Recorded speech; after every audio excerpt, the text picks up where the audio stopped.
बिबट्याचं rescue operation live पाहताय तुम्ही आणि सध्या आपण ही दोन दृश्य पाहू शकतोय। वन विभागाचे अधिकारी घटनास्थळी दाखल झाले तर दुसरीकडे एका दृश्यामध्ये बिबट्या आढळला। त्यामुळे आता बिबट्या कधी सापडतोय, कधी ताब्यात येतोय तेच पाहणं महत्त्वाचं आहे, कारण नागरिक देखील भयभीत झालेले आहेत। गेल्या अनेक दिवसांपासून राज्याच्या अनेक भागांमध्ये बिबट्याचा मानवी वस्तीमध्ये वावर वाढलाय। अधिवेशनात देखील बिबट्याचा मुद्दा मांडला जातोय। या बिबट्याच्या मुद्द्यावरून अनेक आरोप प्रत्यारोप देखील होत आहेत। असं असतानाच आता सध्या नागपूरमध्येही बिबट्याचं रेस्क्यू ऑपरेशन सुरू। बिबट्याचा मानवी वस्तीतला वावर वाढलाय, त्यावर काय तोडगा निघतो याकडे देखील नागरिकांचं लक्ष लागलेलं आहे। अधिवेशनात हा मुद्दा गाजतोय, त्यामुळे सरकारकडून यावर काय तरतूद केली जाते, यावर काय पर्याय काढला जातोय याकडे देखील राज्याचं लक्ष लागलंय, कारण अनेक भागांमध्ये राज्याच्या अनेक भागांमध्ये बिबट्या दिसतोय। शेत शिवारात बिबट्या मानवी वस्तींमध्ये जातोय, त्याचसोबत शहराच्या मध्यवर्ती भागात देखील बिबट्याचा वावर दिसतोय। त्यामुळे नागरिकांमध्ये भीतीचं वातावरण आहे। शेत शिवारात शेतकऱ्यांना शेती करणं देखील कठीण झालंय। बिबट्याचा मुक्त वावर असल्यामुळे विद्यार्थ्यांना शाळेत पोहोचणं जिकरीचं झालंय। शहराच्या अगदी मध्यवर्ती भागात बिबट्याचा वावर वाढल्यामुळे नागरिकांनी अखेर करायचं काय, हा देखील एक सवाल आहे। प्रशासनाकडून काय यावर पर्याय निघतोय का, यावर काही मार्ग निघतोय का, याकडे देखील अवघ्या राज्याचं लक्ष लागलंय, कारण राज्याच्या अनेक भागांमध्ये गेल्या अनेक दिवसांपासून बिबट्याचा मुक्त वावर पाहायला मिळतो।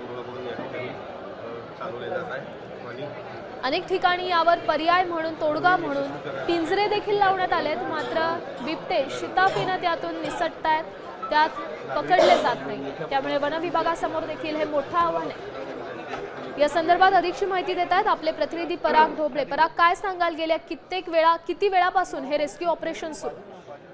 खरं तर गेल्या 1 तासापासून हे रेस्क्यू ऑपरेशन सुरू आहे। पहाटेच्या सुमारास बिबट्या जो होता तो या भागामध्ये दिसला होता। बिबट्याचं एकदा कन्फर्मेशन झाल्यानंतर जे आहे रेस्क्यू टीमच्या माध्यमातून जो आहे त्याला डॉट सुद्धा मारण्यात आलेला आहे। मात्र आपण दुसऱ्यामध्ये पाहत असलेला जो घर आहे, ज्या घराच्या ठिकाणी तो जिन्यावर अडगडीच्या ठिकाणी तो बसलेला आहे, त्यामुळे त्याचा शरीराचा संपूर्ण भाग जो आहे तो दिसल्यास कुठेतरी अडचण जात आहे। अडगडीचं ठिकाण आहे आणि त्यातही थोडासा अंधार असल्यामुळे त्याला डॉट मारण्याचा प्रयत्न जो आहे तो पूर्णतः करण्यात आलेला आहे। आता तो डॉट प्रॉपरली बसलाय का, तो बेशुद्ध होण्याच्या प्रक्रियेची सुरुवात झाली का, या सगळ्याचं कन्फर्मेशन खात्री जी आहे ती वन विभागाची रेस्क्यू टीम केली जात आहे। त्याचबरोबर नागपूर ट्रान्झिट सेंटर आहे त्यांच्याकडून हा डॉट मारण्यात आला आहे। दुसरा डॉट अजूनही लोड करून ठेवण्यात आलेला आहे। काही वेळ वन विभागाचे कर्मचारी पदाधिकारी हे सगळ्याची प्रतीक्षा करतील, तो बेशुद्ध होत आहे का याची खात्री करतील आणि त्यानंतर आता जाळे सुद्धा आणण्यात आलेले आहे। आपण जाळं पाहू शकतो जे आहे आणण्यात आलेलं आहे। त्याला जर तो कदाचित म्हणजे हे बेशुद्ध झाला नसेल तर त्या जाळ्याच्या माध्यमातून जो आहे त्याला इकडे तिकडे जाऊ नये या सगळ्या गोष्टीची खात्री जी आहे ती केली जाईल। आणि एकदा जर त्याचा डॉट परफेक्ट बसला असेल तर तो बेशुद्ध झाल्यावर त्याला रेस्क्यू करून जे आहे पिंजरा जेलबद्ध करून जे आहे ट्रान्झिट सेंटरला नेलं जाणार आहे। वन विभागाचे कर्मचारी आणि रेस्क्यू टीम जे आहे किंवा जे डॉक्टर आहे त्यांच्याकडून पूर्ण प्रयत्न केला जातात, खात्री करून घेतल्या जातात, कारण थोडीशी जरी चूक झाली तर तो बिबट्या एकतर बाहेर पडला तर अंगावर शिरू शकतो आणि मोठ्या प्रमाणात आणखी लोक जखमी होऊ शकतात। त्यामुळे सगळं काम जे आहे खबरदारीने केलं जात आहे। महत्वाची सगळी ही प्रक्रिया आहे, कारण एक चूक ही खूप मोठी ठरू शकते। या सगळ्या अनुषंगाने जे आहे पूर्ण प्रयत्न जे आहे ते सुरू झालेले आहे। जाड्या आणून ठेवण्यात आलेला आहे।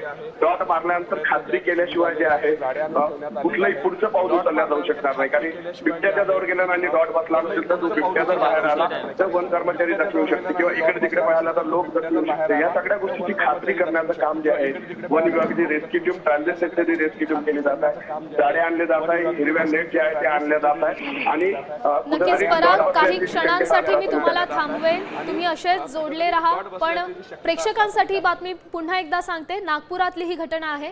पारडी शिवारामध्ये बिबट्यानं धुमाकूळ घातलाय आणि याच बिबट्यानं आज 2 पेक्षा अधिक लोकांवर हल्ला देखील केलाय अशी प्राथमिक माहिती समोर येते। आणि हा हल्ला केल्यानंतर सध्या वनविभागाचे अधिकारी घटनास्थळी दाखल झालेले आहेत।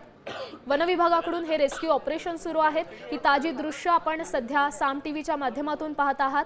नागरिकांमध्ये भीतीचं वातावरण आहे, त्याच सोबत बघ्यांनी देखील या ठिकाणी गर्दी केलेली आहे। पराग, पुन्हा तुमच्याकडे येईन।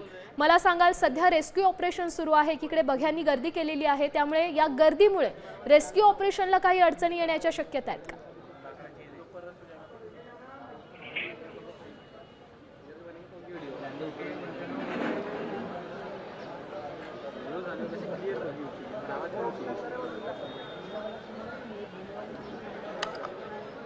पराग, आमचा आवाज तुमच्यापर्यंत पोहोचतोय का? हो, येतोय। सध्या रेस्क्यू ऑपरेशन सुरू आहे, एकीकडे वनविभागाचे अधिकारी घटनास्थळी दाखल झालेले आहेत आणि त्याच ठिकाणी बघ्यांनी पण गर्दी केली आहे, त्यामुळे या गर्दीमुळे रेस्क्यू ऑपरेशन मध्ये काही अडचणी येण्याची शक्यता आहे।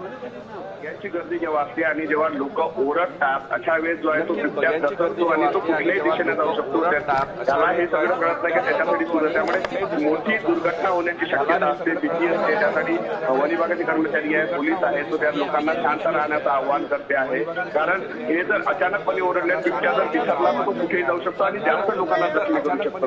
ही अशी भीती जी आहे ती लोकांना असते, त्यामुळे शांत राहण्याचं काम सांगितलं जात आहे। मात्र शेवटी लोक या सगळ्या गोष्टींमध्ये गोंधळ करण्याचा प्रयत्न करतात, तेव्हा रेस्क्यू ऑपरेशन मध्ये अडचणी जी आहे त्या उभ्या होत असतात।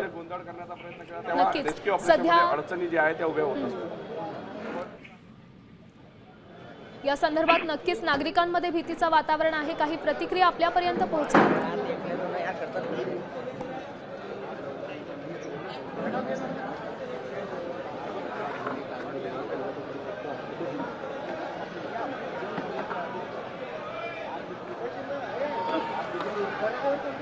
आपण पाहू शकतोय सध्या ही दृश्य बिबट्याला पकडण्यासाठीचं रेस्क्यू ऑपरेशन सुरू आहे पारडी शिवारात। नागपूरच्या पारडी शिवारातली ही सगळी दृश्य आहेत।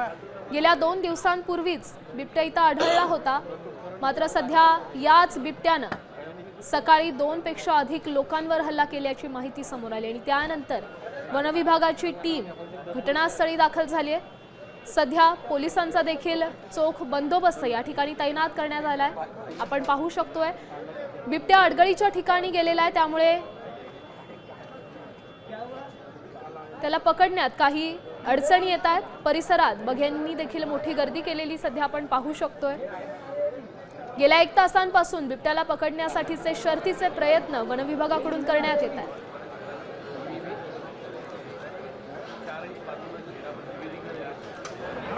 बिबट्याला पकडण्याची रेस्क्यू ऑपरेशन सध्या लाईव्ह दृश्य तुम्ही पाहताय। नागपुरातल्या पारडी शिवारात बिबट्यानं धुमाकूळ घातला।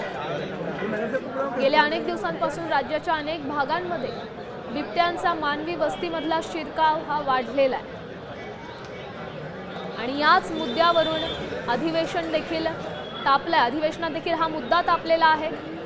अनेक आरोप प्रत्यारोप होत आहेत, यावर अखेर तोडगा काय निघणार याकडे अवघ्या राज्याचं लक्ष लागलंय, कारण मानवी वस्तींमधला बिबट्याचा वावर वाढला।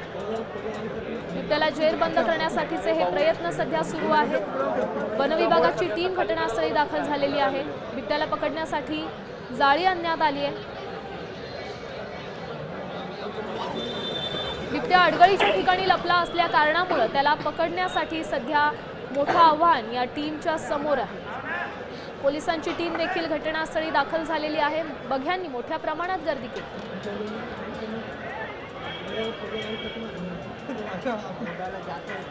खरं तर 2 दिवसांपूर्वीच नागपूरच्या कापसी भागात हा बिबट्या दिसला होता, त्यानंतर आज त्यानं 2 पेक्षा जास्त लोकांवर हल्ला केला। ही ताजी दृश्य तुम्ही पाहताय। वनविभागाची टीम सध्या बिबट्याला पकडण्यासाठीचे शर्थीचे प्रयत्न करते।